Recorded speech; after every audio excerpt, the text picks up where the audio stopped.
We go back to January 6th, 2021. A woman, an unarmed woman, entered the Capitol building on that fateful day, was shot and ended by a Metro police officer. These are the pictures you've seen of January 6th. Fast forward to 2025, the DOJ has settled the wrongful death lawsuit of the woman involved, Ashli Babbitt. I'm Jazz Borganzo on this, and yet the man who ended her life has now served 1 fucking day in prison. Sheer fucking hubris. How's that for justice? Fuck off! But it's what's next.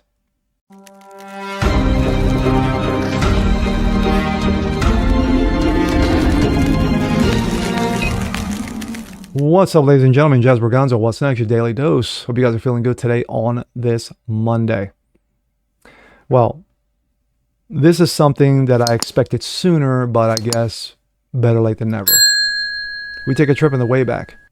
January 6th, 2021. The fiasco, the rioting, the insurrection, if you leave it to the Dems to call it that way, of the most heinous crime in the 20th century, 21st century. Name a century. It's worse than that. It's worse than 9/11 and the Civil War combined. That was per one former Vice President of the United States. But no, it was a riot. You got people got out of control, break into the Capitol building. A couple of people got hurt. A couple of people got injured. You know, there was humiliation. But there was casualties.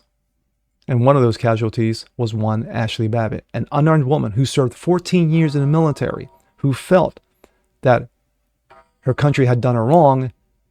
She supported Trump, came to the Capitol building, entered the Capitol building after the break-in, and got shot and ended by a Metro police officer, one Michael Byrd.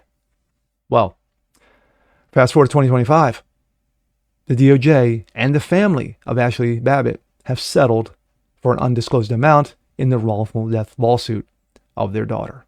And here we go. This comes out in New York Post. Ashli Babbitt's estate, DOJ moves to settle the $30 million wrongful death lawsuit. The Department of Justice has recently The Department of Justice has reached a preliminary settlement with the family of Ashli Babbitt, Air Force veteran and Trump supporter who was shot and killed by a Capitol police officer on January 6th of 2021. Lawyers from the Trump's DOJ and Babbitt estate informed a D.C. federal judge Friday that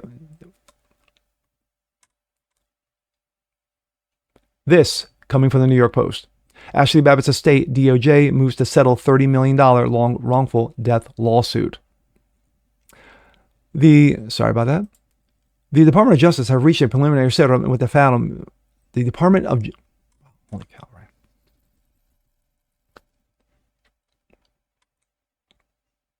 This coming from the New York Post. Ashli Babbitt's estate, DOJ, moves to settle $30 million wrongful death lawsuit. The Department of Justice have reached a preliminary settlement with the family of Ashli Babbitt, Air Force veteran and Trump supporter who was shot and killed by a Capitol police officer at the January 6, 2021 riot. Lawyers from Trump's DOJ and Babbitt's estate informed a D.C. federal judge Friday that an agreement has been reached in principle in the $30 million wrongful death lawsuit filed in 2024. Robert Steicht, if I'm pronouncing that correctly, the Babbitt's family attorney, said in a formal statement agreement he's expected to be signed within the next 3 weeks, according to ABC News. And of course, that's Ashli Babbitt. The U.S. Capitol Police Lieutenant Michael Byrd shot an unarmed Babbitt, 35, as she attempted to climb through a broken window of a barricaded door within the Capitol building during the riot on January 6th. Babbitt was attempting with hundreds of other Trump supporters to enter the Speaker's lobby at the Capitol building as some members of Congress were being evacuated and others were sheltering in place due to the overwhelming riot. Yes, not an insurrection, a riot, a fiasco, if you will. Of course, that's one of the last photos. And of course, that's Ashli Babbitt there in the corner. One of the last photos seen of her alive.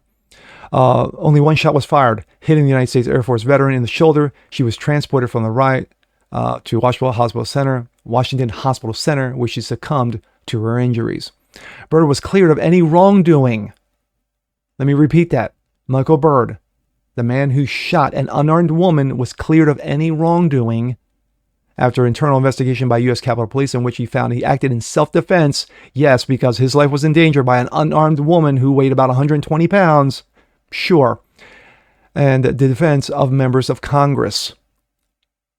Babbitt, a San Diego native, served 14 years in the Air Force, including time spent in Afghanistan and Iraq, and National Guard deployments in Kuwait and Qatar. Before her death, Babbitt's social media history showed that she was a major Trump supporter who would sometimes post about political conspiracy theories, QAnon. Yes, no one cares. Back in March, President Trump stated he was going to look into Babbitt's death and financial compensation for January 6 rioters who served time in prison. The fact of the matter is that that's great that he settled out. That's fine with the DOJ. Trump said it, and it came to pass. Great. But my focus is not on a settlement. It's money. That's all it is. It's going to be a check written out. Still, the family's still grieving. Still, it doesn't matter. Their daughter's never coming back. But for this piece of shit, Michael Byrd, to not spend one fucking day in prison, not even see a courtroom to, quote, prove his innocence, is ridiculous. It's asinine. It's stupid in every sense of the word. You still got the family grieving 5 years later. And yet Michael Byrd is la la la la la la la going about his business. Who knows where he's at now? Is he doing security for somebody? Is he sponging off the state dime on state coffers? Probably. Because no one wants his ass because they knew what he did. So for him to not see a day in court, like I said, is asinine and ridiculous and stupid. It's just moronic in every sense of the word. The guy literally shot an unarmed woman because of, quote, self-defense. Like I said in the comments, yeah, she's 120 pounds. Oh my, she's unarmed. Oh, what shall I do? I think I'll shoot her.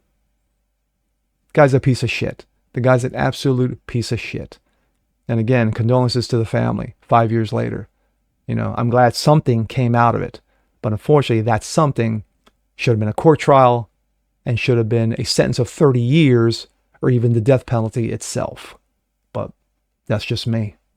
And with that being said, I'm Jazz Berganzo. This is What's Next. Want to see more like this? Please leave a comment below. Like it, share, subscribe to it. Hit that notification bell so you guys never miss a thing. Continue spreading the word about the show. Appreciate you guys watching as always. And we'll see you next time. Peace.